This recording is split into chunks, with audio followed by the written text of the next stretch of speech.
మోకాల నొప్పులకు ఎటువంటి సర్జరీ లేకుండా ఎపియాన్ పెయిన్ క్లినిక్ అందిస్తున్న అత్యాధునిక చికిత్స.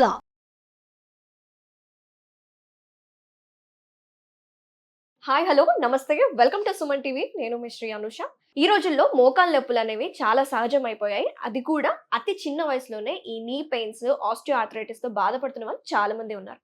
సో అసలు ఎలాంటి ఇన్వెస్టిగేషన్స్ చేసుకోవాలి, అంటే ఎలాంటి స్కానింగ్స్ అవసరం? మోకాల నొప్పులతో బాధపడే వాళ్ళకి ముందుగానే ఎలాంటి ఇన్వెస్టిగేషన్స్ చేసుకుంటే మంచిది? సో అనవసరమైన ఇన్వెస్టిగేషన్స్ కాకుండా అవసరమైనవి చేయించుకుంటే చాలా మంచిదని చెప్తున్నారు నిపుణులు. సో ఈ టాపిక్ గురించి డిస్కస్ చేయడానికి ప్రెజెంట్ మనతో పాటు ఉన్నారు సీనియర్ ఆర్థోపెడిక్ సర్జన్, అలాగే joint and trauma specialist doctor KJ Reddy గారు ఉన్నారు ఫ్రమ్ అపోలో హాస్పిటల్స్, ఫిలిం నగర్ నుంచి. మరి సార్ తో మాట్లాడి కంప్లీట్ డీటెయిల్స్ తెలుసుకుందాం. నమస్తే సార్. నమస్తే. ఎలా ఉన్నారు సార్? బాగున్నాను. మీరు ఎలా ఉన్నారు? నేను బాగున్నాను సార్. సార్ నేను అన్న పాయింట్ ఏంటంటే, జనరల్ గా మోకాల నొప్పులు చాలా కామన్, ఇర్రెస్పెక్టివ్ ఆఫ్ జెండర్. అవును. సో ఏం చేస్తున్నారంటే, మోకాల నొప్పులు వచ్చేసాయి కదా అని they are taking pain killers. So pain killers తో పాటు వాళ్ళకి ఏదో గూగుల్ సెర్చ్ చేసేసి, లేకపోతే సోషల్ మీడియా ఇన్ఫ్లుయెన్స్ ద్వారా వాళ్ళు ఏం చేస్తున్నారంటే వాళ్ళ సొంతంగానే ఎంఆర్ఐ టెస్ట్ దాకా వెళ్ళిపోతున్నారు. సో అసలు మోకాల నొప్పులు ఉన్నప్పుడు ఎలాంటి టెస్ట్ అనేది అవసరం? డైరెక్ట్ ఎంఆర్ఐకి వెళ్ళాలా, లేకపోతే నార్మల్ సింపుల్ ఎక్స్రేతో స్టార్ట్ చేసుకోవాలా? దీని గురించి చెప్పండి. ఇది వెరీ వెరీ ఇంపార్టెంట్. ఎందుకంటే ఈ రోజు రేపుల్లో ఇన్వెస్టిగేషన్స్ చాలా కామన్ అయిపోయాయి. అండ్ ఎంఆర్ఐ స్కాన్ చాలా కామన్. పేషెంట్స్ ఎలా అంటే వచ్చిన బండిల్ ఆఫ్ ఇన్వెస్టిగేషన్స్ వస్తారు. ఎవ్రీ మంత్ ఒక్కొక్కసారి ఎంఆర్ఐ తీసుకొని వస్తూ ఉంటారు, ఏం లేకున్నా ఏదో అనుమానంతో. ఓకే. ఎందుకంటే మన దగ్గర ఎంఆర్ఐ స్కాన్ చేయించుకోవాలంటే డాక్టర్ ప్రిస్క్రిప్షన్ అవసరం లేదు. డైరెక్ట్ డయాగ్నోసిస్ సెంటర్కి వెళ్ళి నాకు ఎంఆర్ఐ స్కాన్ కావాలంటే చేస్తారు. అదే వేరే కంట్రీస్లో అయితే ప్రిస్క్రిప్షన్ ఉంటేనే ఎంఆర్ఐ స్కాన్ చేస్తారు. సో దానివల్ల కొంతవరకు మిస్యూజ్ అవుతున్నాయి. అంటే అన్నెసరీ మిస్యూజ్ కాకుండా అన్నెసరీ ఎంఆర్ఐ స్కాన్స్ అవుతా ఉన్నాయి. ఎందుకు ఈ విధంగా అన్నెసరీ కావడం వల్ల ప్రాబ్లం ఏంటిదంటే, ఒక్కొక్కసారి యాంగ్జైటీ పెరుగుతుంది. ఏమవుతుందంటే కొన్ని బినైన్ లీజన్స్ అంటారు. ఫర్ ఎగ్జాంపుల్ నీ జాయింట్లో ఏదో చిన్న సిస్టో ఉంటుంది, చిన్న బై బర్తే ఏదో ఏసిమ్టమాటిక్ ఇన్నోసెంట్ ఏమి ప్రాబ్లం లేనిది చిన్న బోన్ ఐలాండ్ లాంటి ఉంటుంది. అది ఎంఆర్ఐ స్కాన్ తెలుసుకొని చాలా వరీ అవుతారు, ఏది క్యాన్సర్ ఉందా, ఏమైనా సీరియస్ ప్రాబ్లం ఉందా అని 10 డాక్టర్స్ చుట్టూ తిరుగుతారు. సో అందుకని జనరల్లీ ప్రాబ్లం ఉన్నప్పుడే ఎంఆర్ఐ స్కాన్ చేయించుకోవాలి. అండ్ చాలా వరకు మనము ఎగ్జామిన్ డాక్టర్ దగ్గరికి వెళ్ళి కన్సల్ట్ చేసి ఎంఆర్ఐ స్కాన్ అవసరం ఉందా లేదా, ఎటువంటి ఎంఆర్ఐ స్కాన్, ఏ పార్ట్ ఎంఆర్ఐ స్కాన్ అనేది చాలా ఇంపార్టెంట్. ఎందుకంటే మనము ప్రాబ్లం తెలియకుండా, అంటే పేషెంట్ను ఎగ్జామ్ చేయకుండా ఏ పార్ట్లో ఫోకస్ చేయాలి ఎంఆర్ఐ స్కాన్ చెప్పకుండా చేస్తే దిస్ నో లిమిట్ అని మనకు తెలియదు. We can miss some times. ఇది ఎంఆర్ఐ స్కాన్ రాంగ్ పార్ట్, ఆ పార్ట్ కవర్ కాలేదనుకోండి, మిస్ అయిపోతుంటుంది. అందుకని అది కొంచెము ప్రాబబ్లీ ఓవర్ ఇన్వెస్టిగేషన్స్ అవుతుంది. కానీ ఒక్కొక్కసారి ఏమవుతుంది, యాక్చువల్గా ఎవరికి అవసరం ఉందో ఎంఆర్ఐ స్కాన్ చేయించుకోవాలి. ఫర్ ఎగ్జాంపుల్ ఎలా ఉంటుంది, ఏదో 2-వీలర్ యాక్సిడెంట్ ఆర్ ఫుట్బాల్ ఏదో స్పోర్ట్స్ ఇంజరీ అవుతుంది, నీ ఇంజరీ అవుతుంది, ఎక్స్రే తీసుకుంటారు. కామన్లీ డాక్టర్ దగ్గరికి వెళ్తారు, ఎక్స్రే తీసుకుంటారు. ఎక్స్రేలో నార్మల్ ఉంటుంది, ఎక్స్రే బోన్ ఫ్రాక్చర్స్ ఏమి లేవు. కానీ పేషెంట్స్కి ఎలా అంటే pain, swelling, difficulty in walking, ఒకసారి కొంచెం లూజ్ అయినట్టు, లాక్ అయినట్టు అనిపిస్తుంటుంది. మళ్ళీ ఎక్స్రే తీసిన నార్మల్ ఉంటుంది. వారికి చాలా ఇంపార్టెంట్ ఎంఆర్ఐ స్కాన్. ఎప్పుడైతే ఇంజురీ ఉండి నీ జాయింట్లో నొప్పి కానీ, స్వెల్లింగ్ కానీ, అండ్ గివింగ్ వే సెన్సేషన్, అంటే నడుస్తున్నప్పుడు కింద పడిపోతున్నట్టు ఫీలింగ్ ఉండడము, మెట్లు ఎక్కుతూ దిగుతుంటే కొంత ఇబ్బందికరంగా ఉండడము.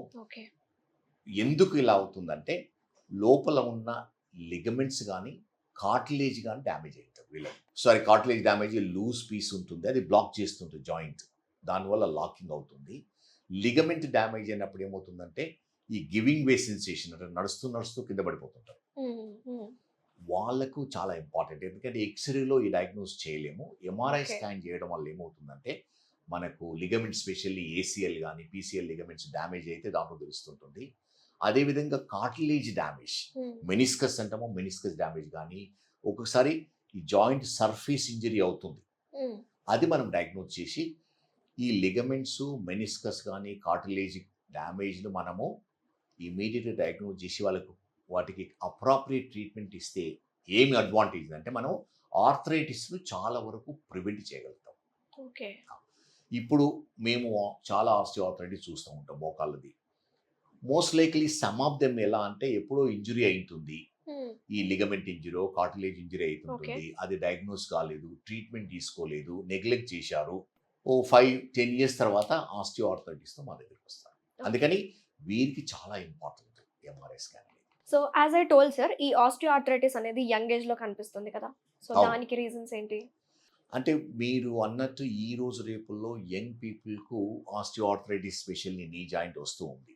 ఒకప్పుడైతే 60 ఇయర్స్ దాటిన తర్వాత 70 ఇయర్స్ దాటిన తర్వాత మోకాళ్ళు అరుగుదలై ఆస్టియోఆర్థరైటిస్ వచ్చేది. ఈ రోజు రేపుల్లో ఇది యంగ్ వాళ్ళు వస్తుంది, 40 ఇయర్స్లోనూ వస్తుంది చాలా వరకు. ఒకప్పుడు 40 ఇయర్స్లో వెరీ అన్కామన్.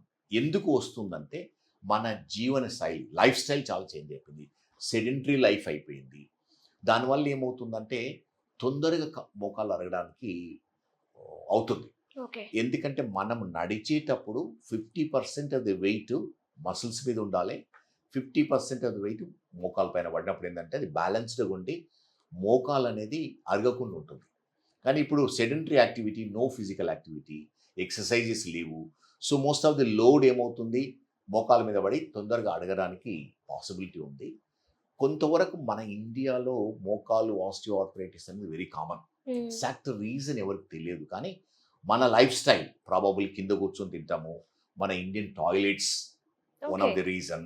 బట్ అది మంచిది అంటారు కదా సార్, ఇండియన్ టాయిలెట్స్ లో లాగా కూర్చోవడం, అది కింద కూర్చొని అన్నం అవును తినడం. అవును అది హెల్తీ వాళ్ళకి చాలా మంచిది. కానీ బయోమెకానిక్స్ ఎలా అంటే మనం నార్మల్గా నడిచినప్పుడు 5 times బాడీ వెయిట్ మోకాల పైన పడుతుంది మసిల్ కంట్రాక్షన్ వల్ల. ఓకే. అదే మెట్లు ఎక్కి దిగినప్పుడు about 8 to 10 times body weight పడుతుంది. కింద కూర్చొని లేచినప్పుడు 15 times బాడీ వెయిట్ పడుతుంది మోకాల పైన. Okay. So one of the theory ఏంటంటే ఈ యాక్టివిటీస్ మరీ ఎక్సెస్గా చేసి మసిల్స్ ఎవరో వీక్ ఉన్నవో అరుగుదలకు పాసిబిలిటీ ఉంది. కానీ హెల్తీ వాళ్ళకి it's very good exercise. Muscle strong ఉన్న వాళ్ళకు ఈ సిటప్స్ అనేది, కింద కూర్చొని లేవడం, మెట్లు ఎక్కి దిగడం అనేది చాలా ఇంపార్టెంట్. కానీ ఎవరికైతే అరుగుదల మొదలైందో వారు ఇటువంటి అంటే for example about the age of 35 అంటే సమ్ టైమ్స్ 40. ఏజ్ లిమిట్ అని ఏమి ఉండదు, మేబీ ఆఫ్టర్ 50-60 ఇయర్స్. 56 ఈ రోజు రేపులు ఎందుకంటే ఒకప్పుడు 60 ఇయర్స్కే చాలా షష్టి పూర్తి చేసుకునే వాళ్ళు. ఈ రోజు రేపులు ఎవరు లేదు షష్టి పూర్తి. 80 ఇయర్స్ ఇస్ కామన్. Yes. నిన్ననే 99-year-old హిప్ రిప్లేస్మెంట్ చేశాం. Oh. మా IT vice president grandfather చేశాను. So okay. సూట్ అయిందంటారా? సూట్ అవుతుంది, ఓకే. ఎందుకంటే 99 వరకు బతికారంటే healthy man. Healthy man of course. So అందుకని అవసరం ఉంటే చేయడానికి ఏ ప్రాబ్లం. సో ఏజ్ అనేది ఏమి ప్రాబ్లం లేదు, కానీ హెల్దీగా ఉండాలి. దాన్ని ఏమంటాము ఫిజియలాజికల్ ఏజ్ అంటాము. క్రానలాజికల్ ఏజ్ Yes, కాకుండా yes. Physiological we age. Have to discuss దీని గురించి మనం ఒక సెపరేట్ వీడియో చేయాలి. అండ్ కమింగ్ టు ఇప్పుడు మీరు అన్నారు కదా 90 ఇయర్స్ పేషెంట్ కి, 99 సో ఇది 99 ఇయర్స్ పేషెంట్ కి హిప్ రిప్లేస్మెంట్ చేశారు.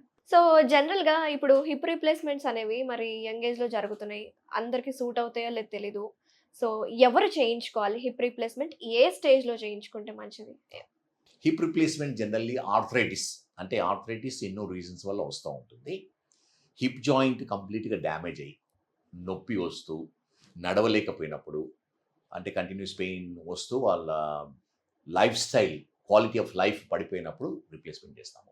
కానీ దానికి ఎవిడెన్స్ ఉండాలి. మనం ఎక్స్రే తీసుకున్నప్పుడు జాయింట్ కంప్లీట్గా డ్యామేజ్ అయినట్టు, నీ జాయింట్ లాగానే హిప్ జాయింట్ కూడా కంప్లీట్ డ్యామేజ్ అయితేనే మనము హిప్ రిప్లేస్మెంట్ చేస్తాము. ఓకే. ఇంకొక దాంట్లో hip replacement partial hip replacement అంటాము. మన ఇండియాలో వెరీ కామన్.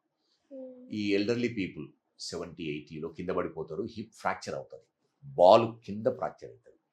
ఆ ఫ్రాక్చర్ని మనము ఫిక్స్ చేయలేము, ఆపరేషన్ చేసి ఫిక్స్ చేయలేము. ఎందుకంటే ఫిక్స్ చేయడం వల్ల జాయిన్ అవుతుందో కాదో నాట్ షూర్, ఆస్టియోపోరోసిస్ ఉంటుంది, అది సక్సెస్ఫుల్ ఆపరేషన్ కాదు. అందుకని బాల్ను చేంజ్ చేస్తాము.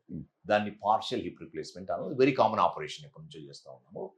కానీ టోటల్ హిప్ రిప్లేస్మెంట్ అనేది చాలా కామన్ అయిపోయింది ఇండియాలో కూడా. ఓకే.